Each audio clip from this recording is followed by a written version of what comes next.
Welcome to the first interview of Conduct Detrimental's mini-series, where we'll gain some insight from professionals working in the sports law world. I'm Mikayla.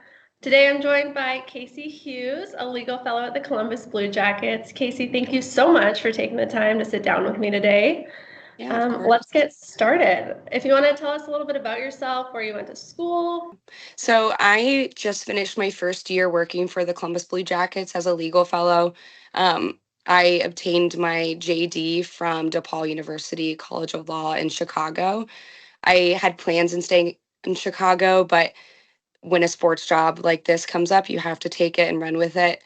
But I'm originally from Ohio, so it was kind of a homecoming. I have a lot of friends and family here. So yeah, I love the hockey space. I plan on staying in the hockey space, but we'll see where, the sports world takes me.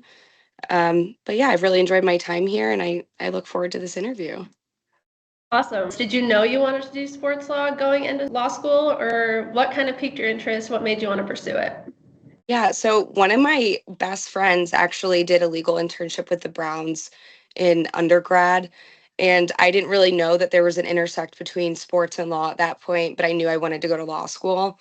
Um, so I saw what she was doing and I thought it was just super fascinating. So I knew when I went to law school, that was my goal and objective. I didn't know if it was going to be sports or entertainment, but either way, it's a very unique space and one that you get to touch on a bunch of different aspects of the law.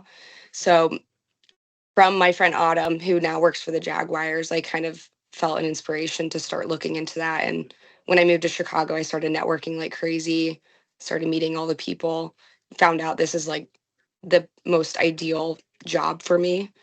Um, so yeah, that was it. And then meeting, networking, all the people really just helped me hone in on this practice area. That's awesome. And I know you interned with the Pittsburgh Penguins as Mhm. well. Tell me about that. What was that like? It was great. I actually at that time, my Penguins boss was working for the USL league office in Florida. So I had an internship with them. It only was about 2 weeks, and then he told me he was moving to the Penguins. So I went with him because I really wanted to work with him. Um, I loved it. Again, this is a very unique space because we're not as big as, the NFL, MLB, but we still have a lot of power behind us and it's a lot of fans, international fans. So it's a really great space. So I knew from the Penguins that if I could stay in NHL, I would like to. And this job opened right after I passed the bar. So it was kind of serendipitous. So yeah, I'm thankful for the Penguins position. It really showed me um, the uniqueness of the NHL and how great the league is to work with and every team's very collaborative. And I really appreciate this experience.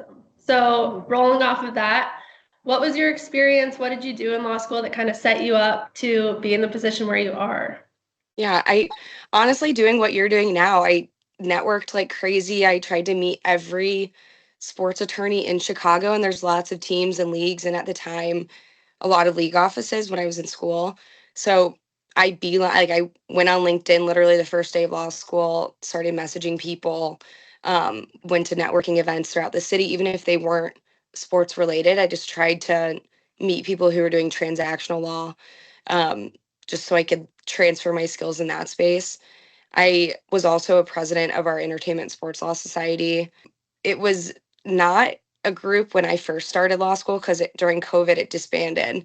And me and a couple other law students, we worked together to bring it back. And I thought it was an amazing opportunity. We got to meet a bunch of different types of attorneys in Chicago, whether it was sports or entertainment, and kind of combined that. But other than that, I did a lot of writings. I wrote for the ABA, Entertainment and Sports Law Forum. Really anything that could get put on my resume that said sports, I took full advantage of. I asked for advice from people. I kept my network strong. I really anything to get me in this space. And I owe a lot of that to the people that I surrounded myself with. They definitely helped me get here.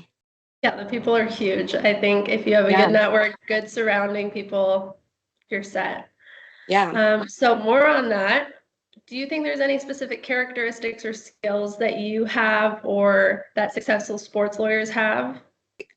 One of the biggest things that I found working for a team is the ability to collaborate and communicate with every department. When I first started here, obviously I had a little bit of experience with the Penguins and the NWSL, but actually being immersed in the office and having, your law license behind you, it's more motivating. And I tried to get to know everyone in every department just so when we inevitably have to collaborate on a project, it's easier to communicate. I think that was a huge step for me, and I think everyone should do that when you go into an office space, is just try to get to know your coworkers because you'll work together and it just makes things easier. Um, Also, learning how to really pay attention to the details. We do a lot of contracts, obviously, and then when we send them to partners or whoever it is, maybe there's red lines we get back. So knowing that a paragraph can hinge on one word is just, it's kind of mind-boggling to think about. We don't really learn that in law school. So learning that has been very important and has definitely started excelling me in my career. Learning that early, and then that in conjunction with the communication, I think is just very important. As a legal fellow, what does your day-to-day look like? What are you doing? What are you working on? I work on so many different things. It's kind of insane. So today I had two sponsorship contracts that I had to draft. We got one back with a bunch of red lines from a partner. So I'm going through those and just accepting, rejecting what we can, kind of discussing with them what that process looks like, what we have to have from the NHL side. A lot of what I do too is our immigration filings. We have a lot of players from Canada, Sweden. We have a couple Russian players. So this summer was insane with how many we had to file. And I think it's very interesting. I'm kind of annoying. Like when we get projects that take a long time or take a lot of attention to detail, I love those. Maybe it's like the nerdy attorney in me, but I think that those are so fun. So a lot of immigration, but then when I get back to work, I have to look at a 150-page service agreement from one of our vendors. So it's a lot of, writing and reading, I guess, is my whole day. But then, like I said, we have a lot of projects with our ticketing department or our corporate team that we just talk through and help them fix whatever problem. So I say I have a agenda for today, but it'll end up changing in the next hour. But it makes this job very interesting. On your toes. Yes, definitely. So you're kind of involved in everything. Do you want to expand a little more on your involvement in player contracts, sponsorship deals? What are those challenges? What do those look like? Yeah, so I actually don't really handle player contracts. I think that that's a team to team thing. We have a hockey ops department who completely handles that. Obviously, if there's an issue in the contract, we'll look at that, or if there's negotiation, we can step in and help with that. But usually, that's handled by our hockey ops team.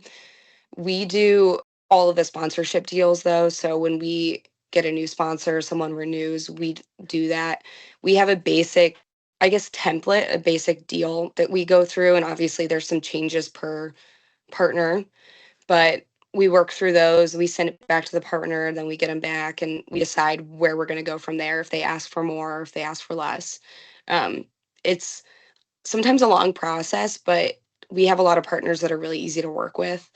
And most of the time, if we can't come to an agreement based on red lines, we'll give them a call or we'll email them ourselves instead of our corporate team emailing them, just so we can get on the same page pretty quickly. It's a lot. It's a lot of contracts.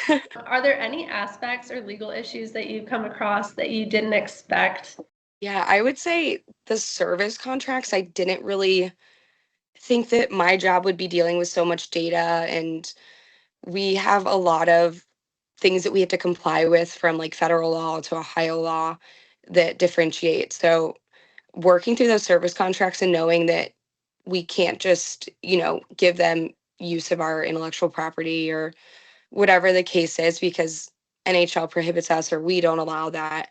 Um, that was something very interesting to learn, is how we have to intersect with NHL, and like they have baseline rules that we have to listen to, but then we have our own rules. So how we apply that into one contract is kind of, it's it's a big process, but I feel very rewarded every time we go through it and we send back our red lines, just because we're protecting our brand and the NHL in its entirety. So I would say that's the most unique part of my job. And we get probably one service contract a day. And then sometimes they're like coterminous with our sponsorship deals. So we have to make sure those align. It's just putting all the pieces together sometimes is a little bit more unique than I think law school could have taught me. More than a law school hypo.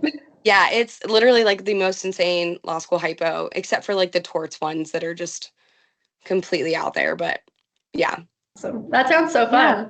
It is fun. Never- It keeps me on my toes. Like you said, it's a fun environment always. Are there any trends you guys are paying attention to right now with sports betting or NIL? So we don't really have a lot of intersect with NIL because, like I said, our draft is unique in which like we get players earlier and sometimes they go to college, but they're already drafted.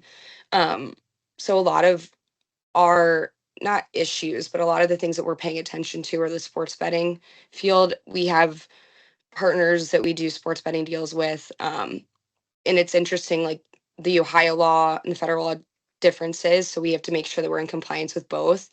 And we actually just hired another attorney to help with our compliance procedures. Not that anything was necessarily falling through the cracks, but like there's a lot, at once for two attorneys to balance. It's a lot. So our third person is just very helpful with that. But we stay in touch with the Sports Business Journal. We read a lot of journals and articles every day. Our boss thinks it's very important just to stay up to date with a lot of different things that are happening in the sports world because there's a lot. Like I said earlier, this job intersects with so many different types of law, like ADA, Title IX. It's just everything under the sun we have to think about. So we try to stay up to date with all of that. You guys get it all. Yes, which I feel like you don't really think about when you hear sports law, but no. it encompasses way more than you think. Yeah, people think that it's a lot of we're just doing player contracts, we're negotiating that. And I think I thought that too when I first started, but not here, but like other positions, but it's really not that. Some teams maybe it is. Like I know there are other teams that handle that, but here we don't. More on that. What are your favorite things about your job? What makes you love it? Definitely the people. We have a really unique and good work environment where they encourage us to collaborate and talk about things with other people. But I've made like so many good friends since I've started. I feel like I have a relationship with everyone in this office where I can go up to them and ask them a question. It's just, I enjoy going to work. I think it's a fun environment to be in. And I always tell my boss, like, even on our toughest days where work just doesn't sound fun, we get to like fall back on the idea that we're working for a professional hockey team. Like, how cool is that?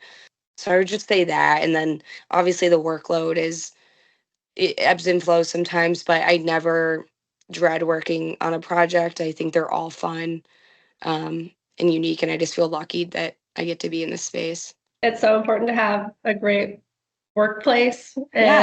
life can't be too bad working for the Blue Jackets. No, I can it's assume. great. Are there any aspects that you don't love, wish you could change? I don't dislike anything about this job. I feel like maybe I haven't been in this space enough to know what grudges I have against certain things yet. It's a very good place to work. It's very easy to work with NHL. Obviously, sometimes our needs might conflate with what we're allowed to do under the NHL, but every time we have a question for their attorneys, it's a very quick response and a elaborate response, and we end up just like maneuvering around it and finding a solution here. But yeah, I don't think there's necessarily one thing or another I could pinpoint that I don't like. That's not a bad thing. Yeah, it's a good thing. Do you find that you're busier in the off season or in season? It depends. I would say this off season was insane. We had a lot of partnership renewals, a lot of different technology programs. We've updated our privacy policy. We had a lot of bigger projects that we finished this summer in the off season. And then it just changes because now we're entering season. So we're working a lot with our digital and social team, with our ticketing department on different issues or, solutions to things. And it's just but I like that. I like that I'm not getting stuck in one type of practice all year. It might be 2 months and then it switches to something else. And we did a lot of immigration stuff this summer, but we're not going to do a lot of that, in season unless we trade for someone. So I guess it's a pretty even amount of work. Obviously, some days are crazier than others. It's really just like ebbs and flows throughout the year. Looking back, I know you've been in the field for a little bit now. Is there anything you wish you would have done differently during school or wish you would have known going into your job? I think I tried to do everything that would set me up. I tried to develop as many transferable skills to this type of job. I think the one thing um, is I met with a couple people and that maybe said, like, this isn't the space you want to get into. This is a space that you won't be able to get into until you have 5 years under your belt, or, all like the negative feedback around this type of job that I knew I wanted to do so badly. And I didn't necessarily listen to all that advice, but I guess what I would say is there is an ability to get into this space. There's a lot of people that might say that it's too hard or you have to have this experience or the money's not there, and like there's negatives, people throw at you, but I wish maybe I just like didn't network with those people as much and instead like networked with the people that believed in me a little bit more, because clearly it worked out and it works out for lots of people every day. So just maybe ignoring that and knowing that like it can get done, I guess. Last question for you. Do you have any advice for past you, law students wanting to enter the field? What are your thoughts? There's a way to get into this space. Meeting the right people, making those genuine connections pays dividends. When I got this job offer, I didn't know if I wanted to move back to Ohio just yet. And I had 5 mentors telling me, they're like, you need to do it. You need to do it. So getting people in your corner that have your best interests in mind. It's one thing to network and meet people, but then it's another thing to continue those relationships and make them genuine and following up. I had Bill Ordauer with NWSL. He taught me years ago, like the best trick in networking is not meeting them for coffee one time and then that being it, but every quarter or, every other week, whatever the timeline is, reaching out to them and just being like, hey, I did this in school, or I wrote this new article, like, check it out. I saw that you're doing this. Congratulations. And just following up and maintaining that. You don't have to be face to face with someone to build that relationship. Otherwise, just, joining the clubs, writing the articles, putting sport on your resume as many times as you can um, will just really set you up, and just apply to things. If it says you need this amount of experience, sometimes that doesn't matter. Sometimes they overlook that. So there is a way to get into this space, and it doesn't have to be in 5-10 years. It can be now. There's positions open. Just apply and keep meeting people and you'll get here too. Well, thank you so much, Kasey. I really appreciate you taking the time, giving some insight to future sports lawyers. And yeah, thank you so much. Of course. Thanks for having me.